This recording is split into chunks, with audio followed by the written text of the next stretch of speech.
안녕하세요. 미래를 설계하라 경제 잡학사정 구혜림입니다.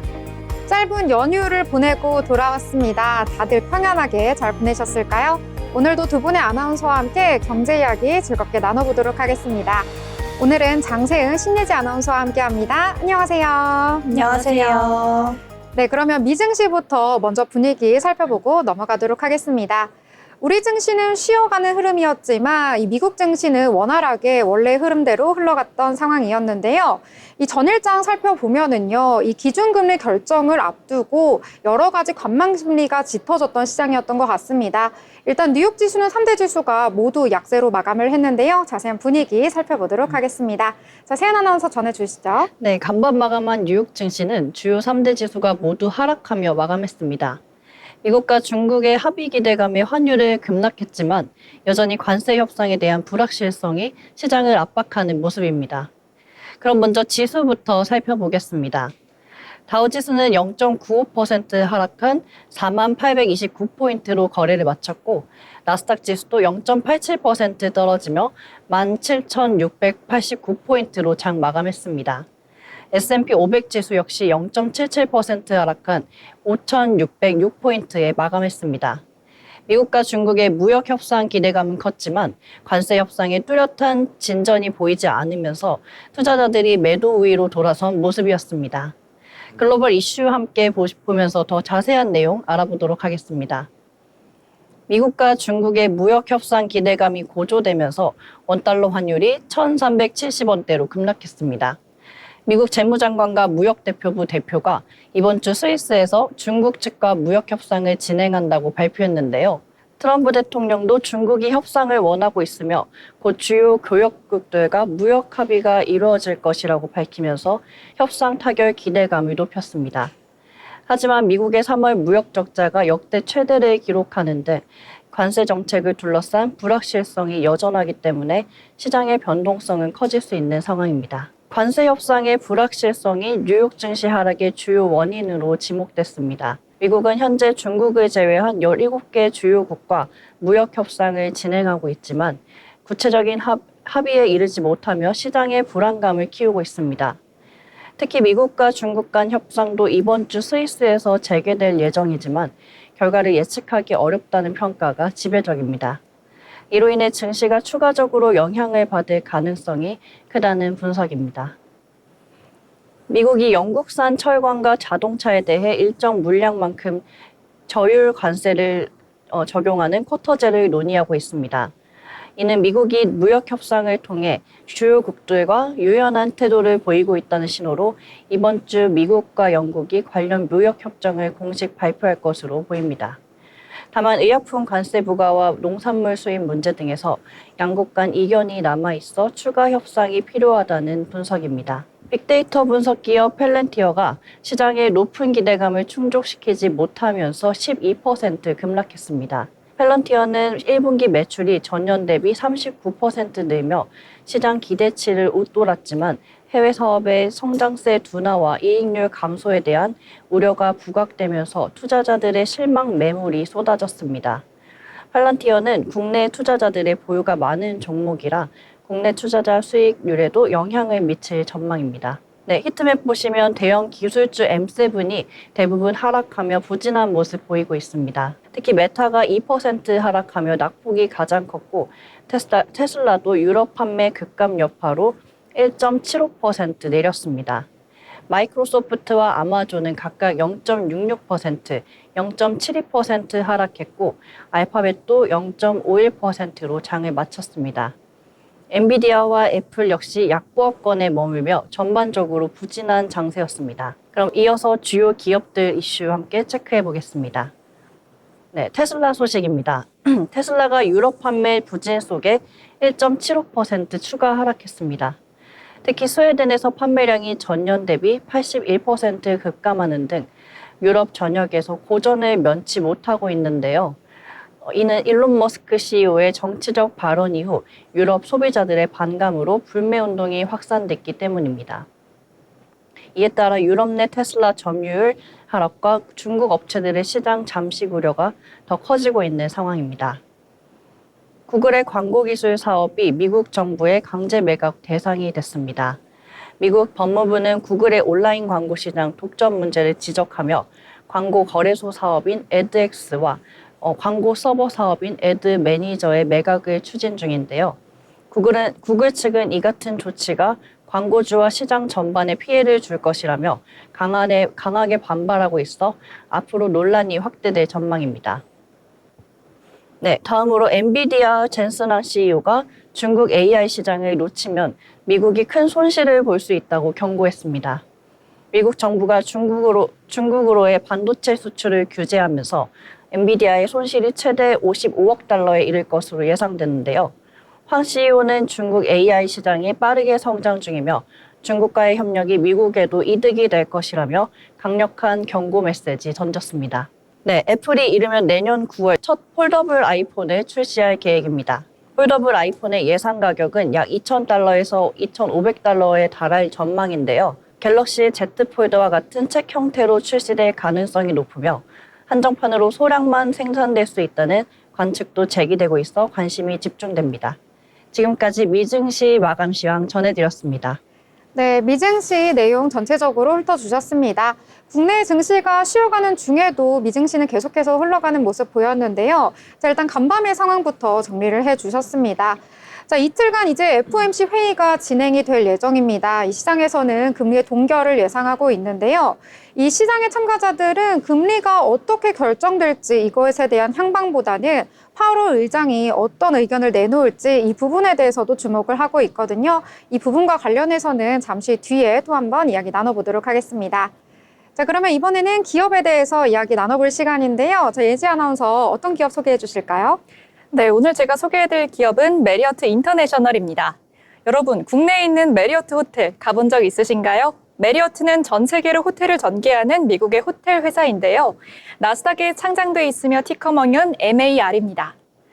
1927년 5월 존 윌러드 메리어트가 부인과 함께 9석의 음료 가판대를 연 게 시초이며 현재 전 세계 70여 개국 3,400개의 호텔 체인점을 운영하고 있습니다. 메리어트는 가족 경영을 하는 기업으로도 잘 알려져 있는데요. 메리어트가 대학을 졸업한 후에 워싱턴 DC에서 AW 루트비어 프랜차이즈로 가족 사업을 시작한 게 시초였습니다. 1927년 비행장 근처에 작은 루트비어 스탠드를 열며 사업을 시작했고요. 살짝 로맨스를 가미하면 사업 시작 2주 당시 여자친구였던 지금의 아내와 결혼해서 신혼여행을 하며 미국 전역을 떠돌았는데요. 이때 향후 사업 아이디어를 얻었다고 합니다. 이후 58년간 거의 쉬지 않고 사업에 몰두한 결과 매장을 넓히고 체계화하며 메리어트를 성장시켰는데요.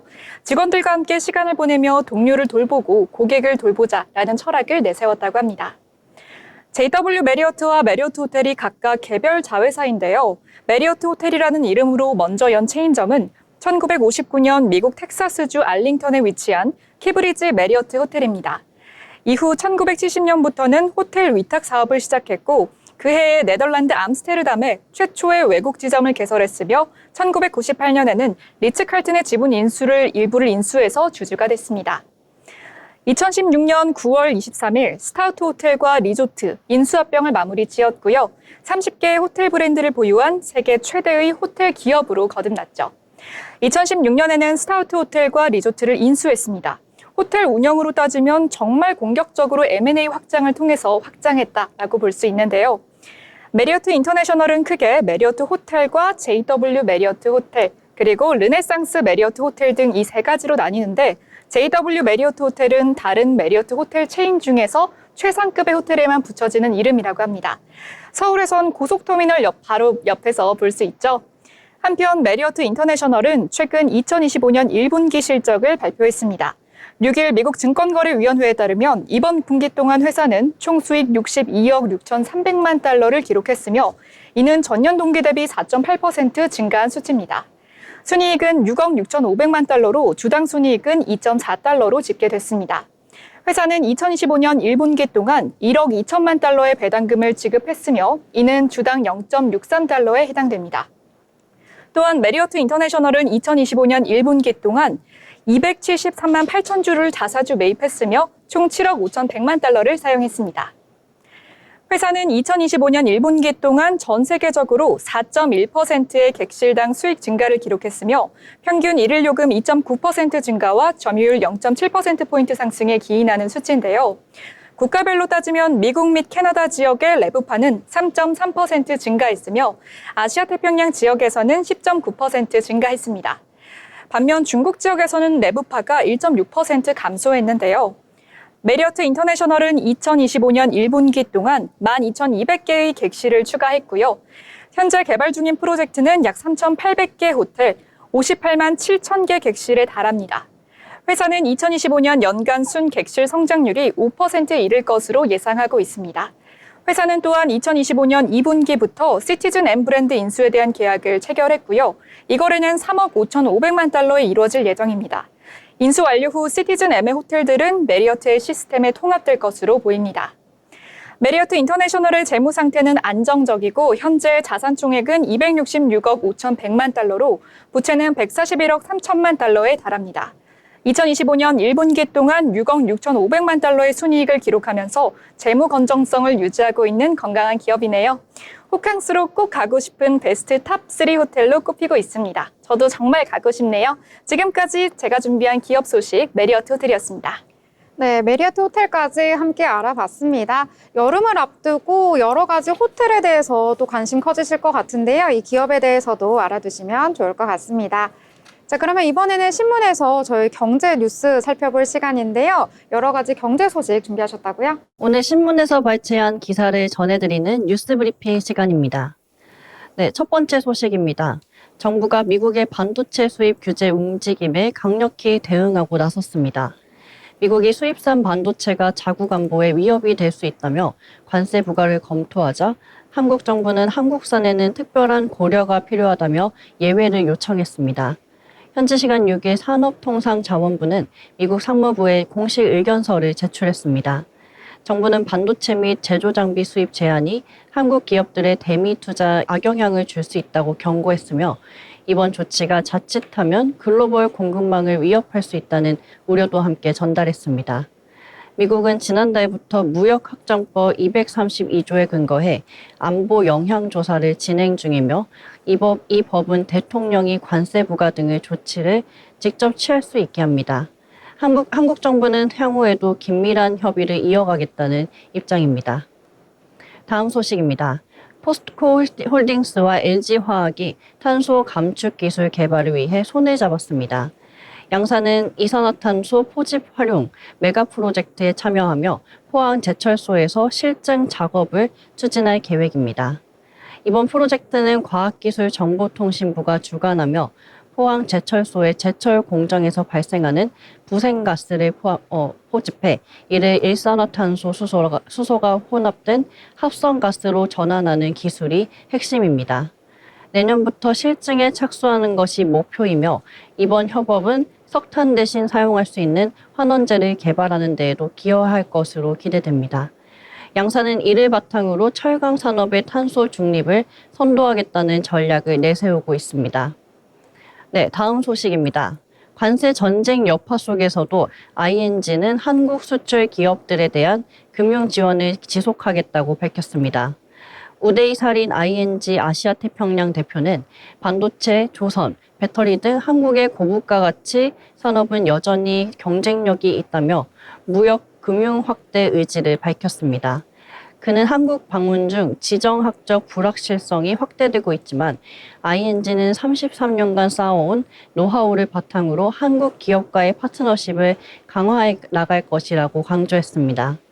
미국의 보호 무역 강화와 경기 둔화 속에서도 글로벌 금융기관의 한국에 대한 신뢰가 이어지고 있다는 점에서 의미 있는 메시지로 해석됩니다. 다음 소식입니다. 체코 원전 계약이 막판에 급제동이 걸리면서 국내 원전 관련주가 직격탄을 맞았습니다. 체코 법원이 한수원과 체코 전력공사 자회사 간에 계약 체결을 하루 앞두고 제동을 건 겁니다. 이는 입찰에서 탈락한 프랑스 EDF가 소송을 제기하며 법원이 가처분 결정을 내렸기 때문인데요. 이에 따라 국내 증시 개장과 동시에 한전기술, 한전산업 등 원전주가 급락세를 보였습니다. 다만 업계에선 올해 안에 최종 계약이 이루어질 것이라는 기대도 여전히 남아있으며 계약 재개 여부와 향후 절차에 따라 관련 종목들의 방향이 달라질 전망입니다.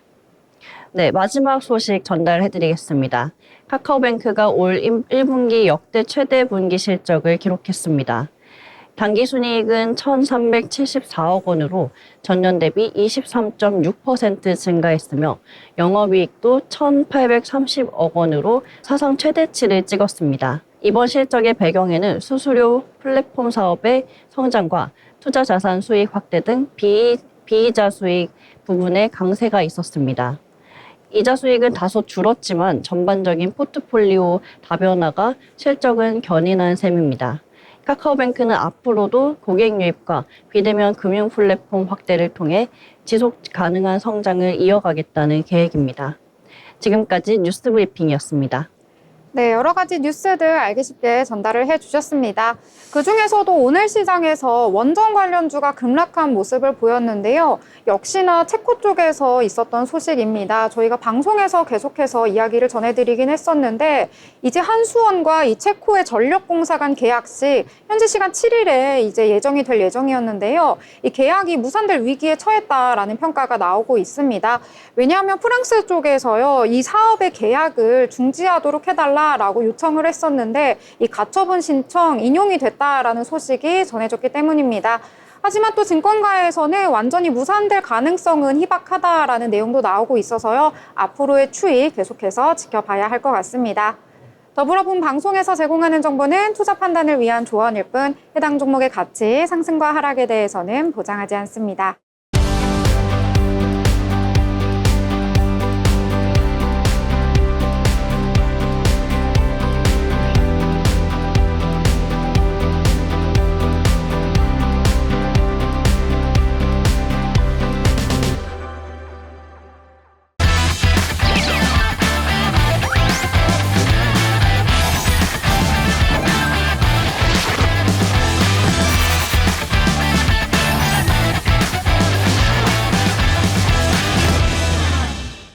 네, 이번 시간은 돈을 잘 벌고 싶은 고수가 되고 싶은 아나운서들이 모여서 주식 이야기, 경제 이야기 함께 나눠보도록 하겠습니다.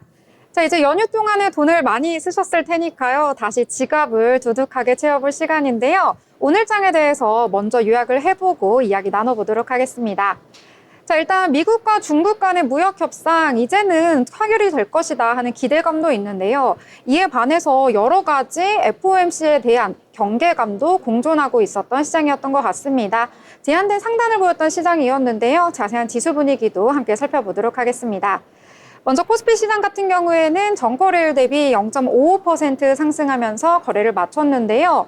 장 초반에 고점 찍었었는데 이후에 이 상승 탄력 조금은 잃은 모습 보여줬습니다. 그래도 막판에 조금은 힘을 회복하면서 2,573선에서 거래를 마쳤는데요. 이 5월 들어서 코스피 시장의 수급 살펴보시면 그래도 외국인과 기관 쌍끌이 매수가 나왔다라고 볼 수가 있겠습니다. 이 외국인 같은 경우에는 3천억 원 넘게, 기관 같은 경우에는 800억 원 넘게 매수 우위를 보였다라고 보실 수가 있겠고요. 코스닥 같은 경우에는 오늘 조금은 등락을 보였던 하루였다라고 볼 수가 있겠습니다. 장 초반에 마이너스권에서 움직이나 싶었는데요. 그래도 후반 들어서 상승세 조금은 나타내주면서 강보합선에서 거래 마쳤습니다. 전거래일 대비 0.13% 상승하면서 722선에서 거래를 마쳤는데요. 이 코스닥 같은 경우에는 외국인은 매수, 기관은 매도로 대응하긴 했는데 그래도 물량이 크진 않았다라고 보실 수가 있겠습니다. 아무래도 코스닥 시장에서는 제약바이오 업체들이 큰 폭으로 급락을 하면서 영향을 미친 것으로 풀이가 되고 있는데요. 시가총액 상단에 위치한 종목들도 확인을 해보시면은요. 오늘 코스피 시장에서는 전체적으로 혼조세를 보였다라고 보실 수가 있겠습니다. 반도체 투톱 그래도 올라주는 모습 보였는데 삼성전자에 비해서는 SK하이닉스가 더 강세 보였다라고 보실 수가 있겠고요. 특히 코스피 시장에서는 하나 에어로스페이스 오늘 8%대 넘는 강세 보여줬습니다. 이 시총 현대차를 제치고 5위까지 올라섰다라고 볼 수가 있겠고요. 이 코스닥 시장에서는 전체적으로 하락세가 두드러지는 장이었다라고 볼 수가 있겠습니다. 아무래도 트럼프 대통령의 관세에 대한 이야기, 제약 쪽에도 이제 관세를 부과하겠다라는 내용이 전해지면서 여러 가지 여파가 미친 것으로 풀이가 되고 있는데요. 자세한 종목별 내용은 잠시 후에 자세히 이야기를 나눠보도록 하겠습니다. 전체적으로 관망하는 장세였다라고 볼 수가 있겠는데요. 환율 같은 경우에는 그래도 오늘 진정세를 보였다라고 볼 수가 있겠습니다. 이 개장 초에는 1,380원에서 시작을 했었는데요. 6개월 만에 최저치입니다. 하지만 종가로는 1,400원까지 회복되는 모습 보이긴 했는데 그래도 어느 정도는 진정세로 들어섰다라고 분석을 해볼 수가 있을 것 같거든요. 이와 관련해서도 영향을 미쳤던 섹터와 종목들 있으니까요. 함께 이야기 나눠보도록 하겠습니다. 자, 그러면 세은 아나운서 어떤 종목과 섹터부터 함께 이야기해 볼까요? 네, 오늘 저는 웨이비스 강세 보여서 오늘 내용 전해드리려고 합니다. 웨이비스는 전거래일 대비 18.81% 상승했는데요.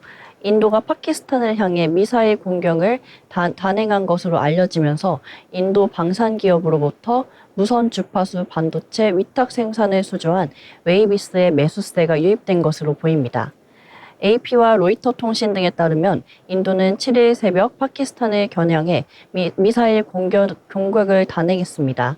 파키스탄은 해당 공격으로 어린이를 포함해 최소 8명이 사망했다고 발표했으며 사실상 핵 보유국인 인도와 파키스탄 간 무력 충돌은 2019년 이후 6년 만입니다.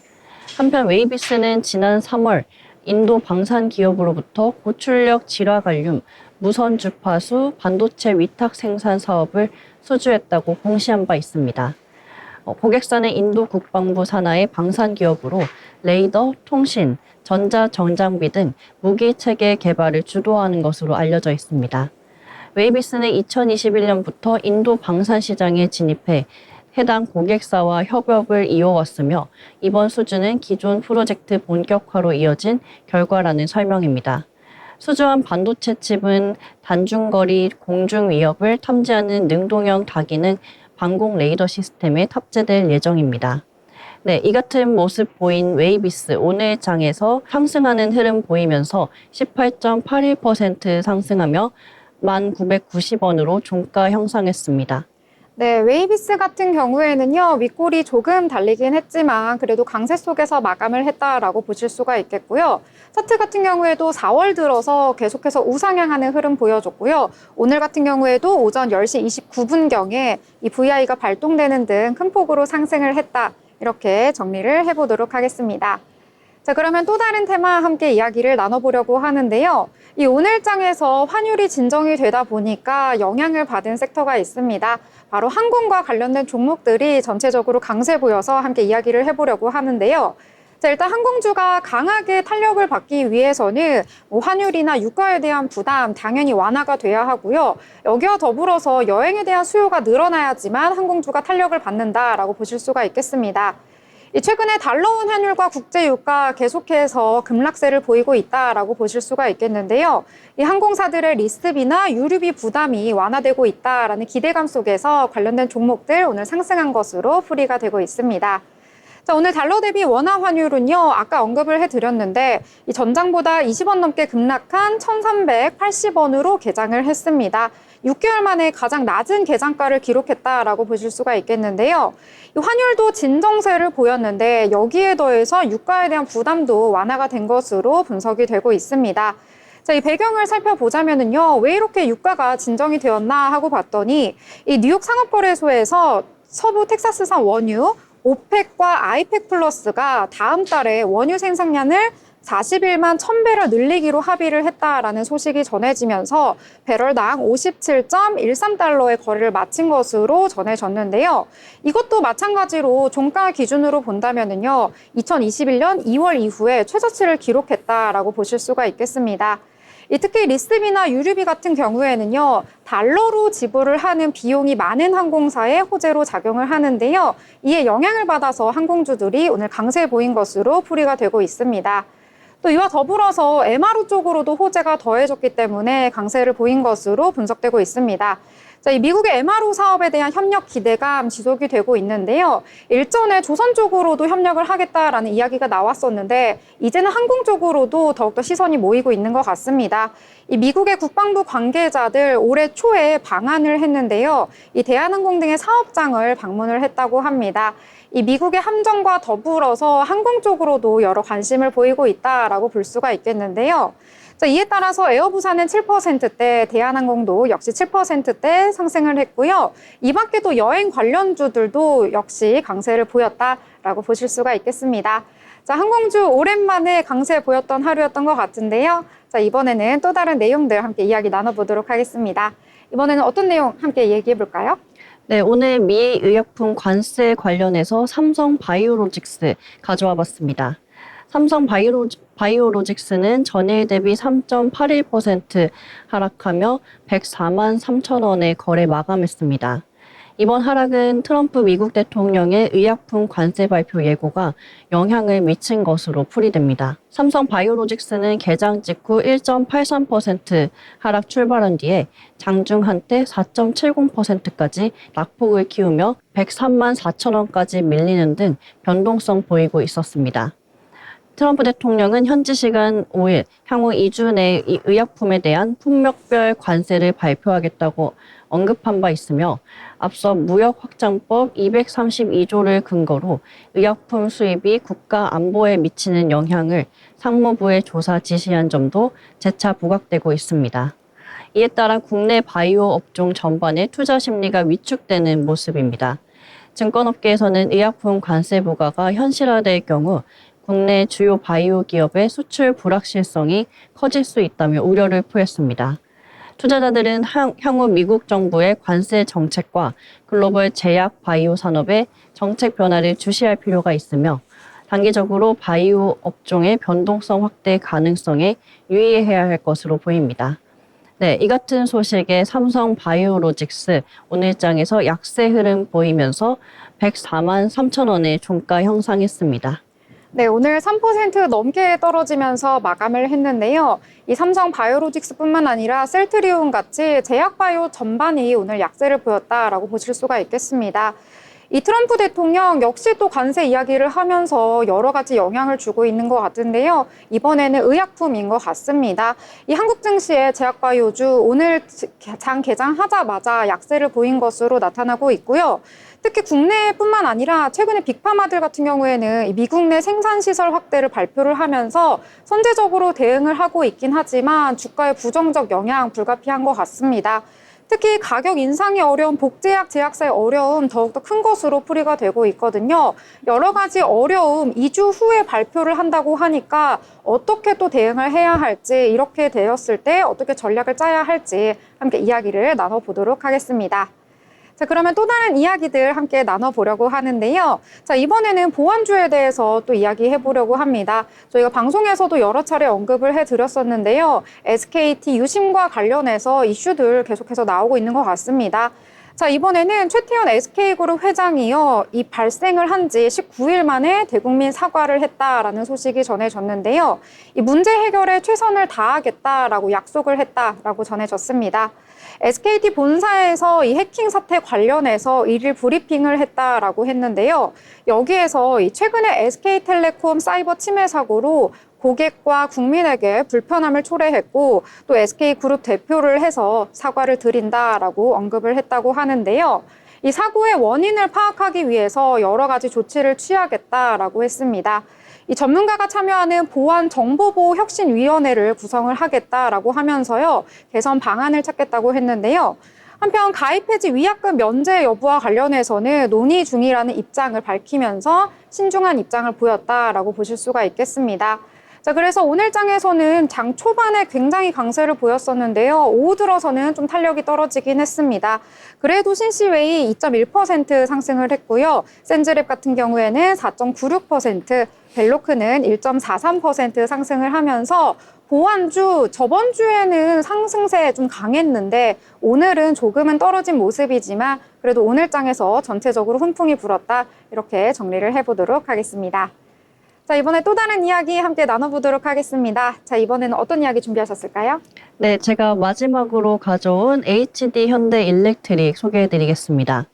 HD 현대 일렉트릭은 전거래 대비 3.87% 상승하면서 33만 5천 원에 거래 마감했습니다. 전년도 국내 초고용량 대형 변압기 수출액이 1조 원을 돌파했다는 소식에 매수세가 유입된 것으로 풀이됩니다. 관세청 수출입 무역 통계에 따르면 2023년 대형 변압기 수출액은 9억 4,625만 달러, 약 1조 3,600억 원으로 2022년 대비 38.5% 증가한 것으로 나타났습니다. 수출액은 2022년부터 3년 연속 증가세를 이어가고 있습니다.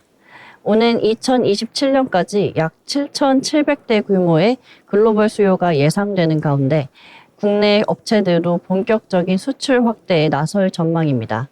특히 미국의 경우 2020년 기준 에너지부 조사에 따르면 대형 변압기의 70%가 설치 수명 25년을 초과한 것으로 나타났으며 대형 공장과 데이터 센터 확산에 따라 전력 수요 역시 가파르게 증가할 것으로 예상됩니다.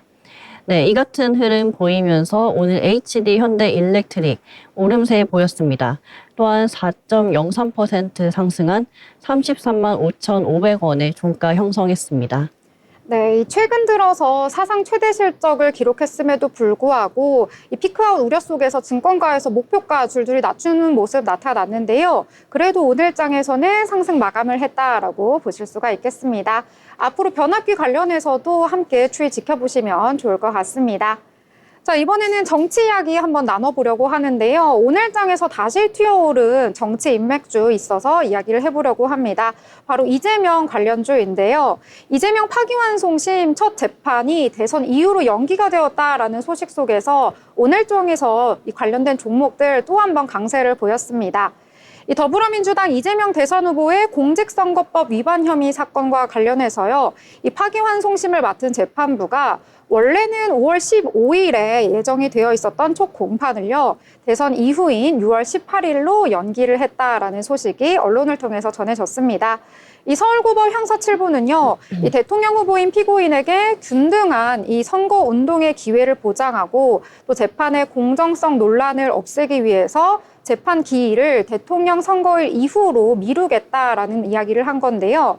이와 관련해서 이 민주당 수석 대변인 측은요, 이 공정선거를 위한 최소한의 조건이 갖춰졌다라고 하면서 이제라도 법원이 국민주권의 원칙과 상식을 맞는 판단을 내린 것은 다행이다라고 언급을 했습니다. 나머지 재판 역시 연기하는 것이 순리에 맞다라고 밝히면서요, 환영의 입장을 드러냈는데요.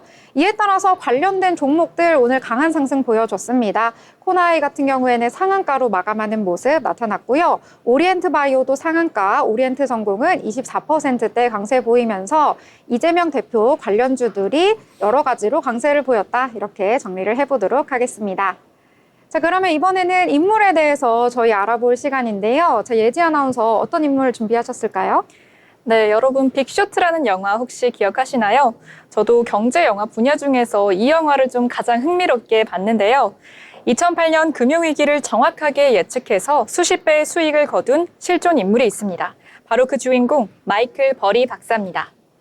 마이클 버리는 원래 금융인이 아니라 의사였습니다. 캘리포니아 주립대학교에서 경제학을 전공한 뒤 밴더빌트 의대에 진학해 안과 전문의가 되었죠. 그런데 그는 병원 근무 중에도 경제신문을 즐겨 읽고 투자 분석을 하면서 밤을 지새웠다고 합니다. 그는 의사로 일하면서도 주식 분석 블로그를 운영했는데요. 그 글이 워낙 탁월해서인지 월가의 투자자들이 그의 존재를 알게 됐죠. 결국 그는 직접 헤지펀드를 설립합니다. 그게 바로 2000년에 만들어진 사이먼 캐피털입니다. 마이클 버리는 사실 아스퍼거 증후군을 앓고 있다고 스스로 밝힌 바 있습니다. 그는 숫자와 데이터에 몰입하는 경향이 강했고 사람들과의 감정적인 교류보다는 논리와 분석에 기반한 사고를 더 편안하게 여겼는데요. 버리는 나는 다른 사람이 보지 못하는 패턴을 본다라고 말을 하면서 자신의 신경 다양성이 오히려 투자자이자 분석가로서의 강점이 되었다고 강조합니다. 이러한 특성은 2008년 금융위기 직전에 아무도 주목하지 않던 서브프라임 모기지의 위험을 감지하고 과감히 반대로 투자하는 결단으로 이어집니다. 마이클 버리는 처음부터 일반적인 투자 스타일을 거부했습니다. 기술주 광풍이 불던 2000년대 초 그는 저평가된 가치주 투자에 집중했고 닷컴 버블이 꺼지자 오히려 수익을 냈죠. 이때부터 그 사람들은 그를 거꾸로 가는 투자자로 부르기 시작합니다. 하지만 진짜 전설은 그 다음에 펼쳐집니다. 2005년 그는 미국 부동산 시장에 이상한 점을 발견합니다. 저신용자에게 대출이 너무 쉽게 나가고 그걸 기반으로 한 서브프라임 모기지가 금융권 전반에 퍼지고 있었던 겁니다. 그는 분석 끝에 이 시장이 붕괴할 거라고 확신했고요. 월가에서 아무도 주목하지 않았던 모기지 파생 상품의 붕괴에 베팅합니다. 그리고 이게 바로 영화 빅쇼트로 나오죠. 대형 투자은행들과 신용평가사는 모두 그를 무시하거나 비웃었습니다. 고객들조차 그의 판단에 반발해 투자금 회수를 요청했죠. 하지만 그는 버텼고 결국 2008년 리먼 브라더스 사태로 금융시장이 붕괴하자 그의 예측은 현실이 됩니다. 사이먼 캐피탈은 이 한 번의 투자로 약 8억 달러, 본인도 약 1억 달러를 벌려드립니다. 그는 투자 역사상 가장 드라마틱한 승리를 거둔 인물로 기록이 됐는데요. 그의 인생을 바탕으로 만든 영화 빅쇼트는 전 세계적으로 큰 반향을 일으킵니다. 크리스찬 베일이 그를 연기했고 실제 마이클 버리도 영화 속 묘사처럼 자폐 스펙트럼을 가진 인물로 알려져 있죠. 그는 대중 앞에 자주 나서진 않지만 짧은 인터뷰나 트위터 한 줄로 시장을 뒤흔드는 인물이기도 합니다. 2021년 그는 비트코인과 밈 주식 붐에 대해서 광기라고 표현하면서 버블 붕괴를 경고했는데요. 마이클 버리는 예측이 늘 맞는 건 아니었습니다. 테슬라 하락에 베팅했다가 크게 손해본 적도 있고요. 인플레이션에 대한 경고 역시 시기상조라는 평가를 받기도 했습니다. 지금 한국 투자자들 사이에서도 그의 이름은 무게감이 다릅니다. 고금리, 소비 위축, 반도체 사이클, 부동산 리스크 등의 여러 변수가 얽혀 있는 시기이기 때문이죠. 마이클 버리의 삶은 우리에게 한 가지 질문을 던집니다. 당신은 모두가 반대할 때도 밀고 나갈 수 있나요? 그가 누구보다 먼저 위험을 감지할 수 있었던 이유는 남들과 다른 시선을 가졌기 때문입니다. 그래서 지금도 많은 투자자들은 뉴스 속 숫자보다 버리의 포트폴리오를 더 궁금해하죠. 숫자보다 중요한 건 그 숫자가 어디서 왔는지를 의심하는 시선이겠죠. 지금까지 인물로그 마이클 버리였습니다. 네, 오늘 마이클 버리에 대해서 이야기 들어보면서 저도 빅쇼트라는 영화를 한번 봐야겠다 이런 내용이 생각이 났습니다. 자, 그럼 이번에는 리포트에 대해서 알아볼 시간인데요. 자, 세연 아나운서 어떤 내용 준비하셨을까요? 네, 글로벌 해운 패권 경쟁이 점차 격화되고 있는 가운데 국내 조선업계에 새로운 기회가 열리고 있습니다. 바로 미국 의회에서 초당적 지지를 바탕으로 재발의된 Ships for America Act, 일명 Ships Act 때문인데요. 이 법안은 단순한 산업 진흥을 넘어 중국 견제와 미국 조선업 부흥이라는 명확한 방향성을 갖고 있습니다. 오늘은 쉽스 액트 재발의와 국내 조선업 수혜라는 주제로 SK증권 리포트 소개해드리겠습니다. 쉽스 액트는 미국의 해운 조선업을 전략 산업으로 다시 일으키기 위한 법안입니다. 전략 상선단 신설, 해양 안보 신탁기금 조성, 세제 혜택 및 인력 개발까지 단순 지원 수준을 넘어선 종합적 산업체계 복원을 목표로 하고 있습니다. 특히 이 법안은 민주당과 공화당 일부 의원들이 공동 발의한 초당적 법안이라는 점에서 의미가 큰데요. 이는 단순히 정책적 움직임에 그치지 않고 중국, 조선 해운업 제재를 제도화하는 출발점으로 평가받고 있습니다. 이러한 법안이 현실화될 경우 국내 조선업계에도 구체적인 수혜가 기대됩니다.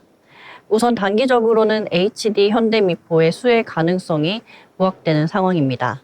전략 상선단이 MR 탱커, 자동차 운반선, 중형 컨테이너선 위주로 구성될 가능성이 높은데요. HD 현대미포는 해당 선종에 특화된 건조 경험과 수주 경쟁력을 보유하고 있어 가장 빠르게 발주 수혜를 기대할 수 있는 기업입니다. 중장기적으로는 하나오션이 핵심 수혜주로 주목됩니다. 바로 미국 본토의 필리조선소를 보유한 유일한 국내 조선사이기 때문인데요. 2030년 이후 전략 상선단에는 미국 내에서 건조된 선박만 편입 가능하도록 법안이 설계되어 있어 향후 미국 내 LNG 운반선 등 고부가 선박 건조에서 강점을 가진 하나오션이 정책적으로 인센티브를 적극 활용할 수 있을 것으로 기대됩니다.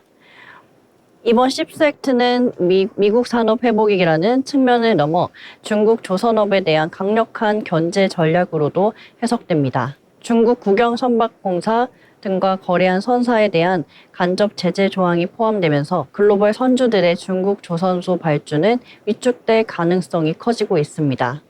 이와 함께 중국산 선박의 미국 진출 제한이 본격화되면 한국과 일본 조선소에 대한 글로벌 발주 이동이 가속화될 수 있습니다. 미국 현지 투자 필요성을 공개적으로 강조하며 합작 법인 설립이나 공동 건조 방식 확산을 유도하는 흐름도 나타나고 있습니다.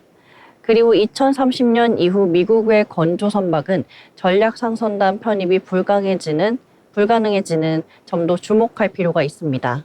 이에 따라 중고선 매입 또는 공동 건조 방식이 현실적인 대안으로 부상하고 있습니다. SK증권은 이번 리포트를 통해 조선업 비중 확대 의견을 유지하면서 단기수에는 HD 현대미포, 중장기적으로는 하나오션을 최선호주로 제시했습니다. 다만 하나오션의 경우 아직 산업은행 지분의 매각이 진행 중이기 때문에 오버행 이슈 해소 전까지는 주가 반영이 제한적일 수 있다는 점도 함께 지적했습니다. 조선업은 단순히 배를 만드는 산업을 넘어 이제는 국가 전략과 연결된 산업이 되었습니다.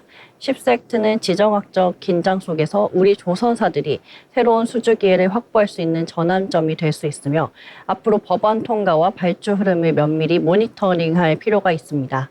지금까지 리포트 브리핑이었습니다. 네, 조선과 관련해서 여러 가지 이야기들 함께 나눠봤습니다. 리포트에서 제시된 법안과 관련해서도 그렇고요. 여러 가지로 한국과 미국이 협력을 하면서 조선주에 여러 가지 관심이 쏠리고 있는데요. 특히 하나그룹과 HD현대 같은 경우에는 이 미국의 해양 방산 시장을 선점하기 위해서 이 미국 현지에 조선소를 확보하기 위해 여러 가지 노력을 하고 있다라고 전해졌습니다. 이 미국 안에서 이 거점을 확보해서 향후에는 미국의 해군, 군함 건조 분야까지 진출하는 것이 목표라고 하는데요. 이에 따라서 앞으로의 모멘텀도 여러 가지로 확실한 것 같으니까요. 조선 분야도 함께 살펴보시면 좋을 것 같습니다. 더불어 본 방송에서 제공하는 정보는 투자 판단을 위한 조언일 뿐 해당 종목의 가치, 상승과 하락에 대해서는 보장하지 않습니다.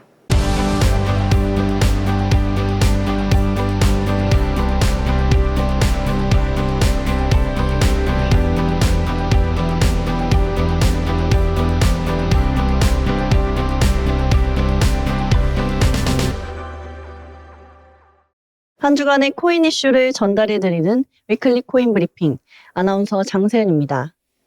이번 주 암호화폐 시장에서는 비트코인이 미중 무역 합의 기대감에 힘입어 97,000달러 선까지 치솟으며 투자 심리를 자극했습니다.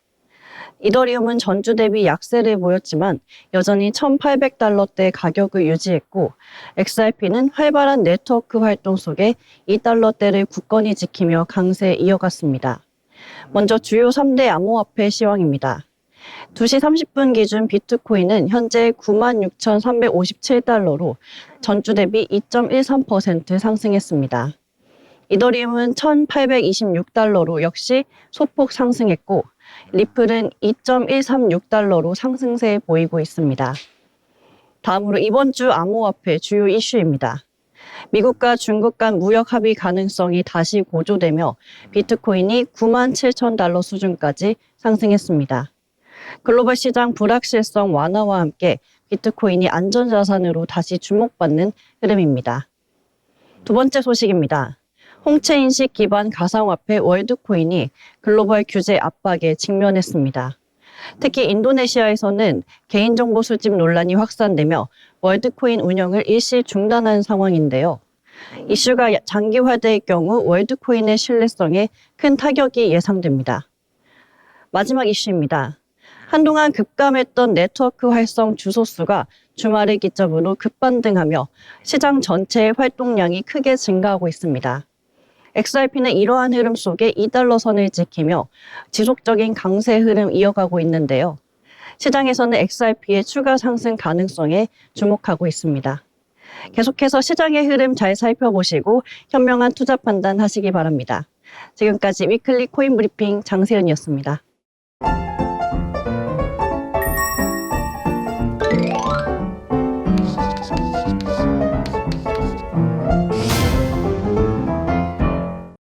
네, 오늘 장에 대해서 여러 가지 이야기들 함께 나눠봤습니다. 5월이 들어서니까요, 이제 장 분위기가 조금 좋아지려나 생각이 들었는데요. 그래도 상승해서 마감을 했다라고 하니까 되게 기분이 좋은 것 같습니다. 자, 그러면 여러 가지 이야기들 나눴는데 이번에는 정리를 해보도록 하겠습니다. 자, 예지 아나운서 어떻게 정리를 하면 좋을까요? 네, 다양한 빅 이벤트들을 좀 앞두고 관망세가 좀 있는 것 같은데요. 제가 오늘 마이클 버리를 인물룩으로 가져왔지 않습니까? 그래서 마이클 버리처럼 좀 신중함을 가지고 투자하자라고 표현하고 싶습니다. 네, 뭔가 신중한 그런 느낌. 네네. 오늘 의상도 굉장히 신중하게 고르셨다고요? 네, 맞습니다. 네, 그럼 신중하게 투자하는 기조를 이야기해 주셨는데요. 자, 그러면 세연 아나운서는 어떻게 오늘 장 정리를 해보면 좋을까요? 네, 계속해서 관세 이슈 때문에 시장에 계속 피로감을 주고 있는데요. 조금씩 완화되는 종목도 있는 것 같습니다. 이렇게 하락하는 시장일수록 긍정적으로 생각하고 추가 매수 타이밍으로 볼 수 있을 것이라고 생각하면 좋을 것 같습니다. 네, 여러 가지 매수의 타이밍으로 위기를 기회로 바꾸자라는 이야기 해주셨습니다. 자, 5월 들어서니까요, 산뜻한 느낌으로 새롭게 또 투자를 해봐야겠다라는 생각이 드는데요. 자, 일단 많은 투자자분들은 새벽에 있을 FOMC의 결정에 대해서 주목을 하고 있습니다. 파월 의장이 어떻게 시장을 평가하고 또 금리의 향방 어떻게 이야기를 할지 많은 분들의 귀추가 주목이 되고 있는데요. 시청자분들께서도 참고를 해보시면서 투자를 해보시면 좋을 것 같습니다. 자, 그러면 오늘 장은 일단 관망하는 장세 이렇게 정리를 해보도록 하겠습니다. 자, 수요일 방송은 여기서 마무리 짓도록 하겠습니다. 저희는 목요일 방송으로 알찬 내용 가지고 다시 찾아뵙도록 하겠습니다. 시청해주신 여러분 고맙습니다.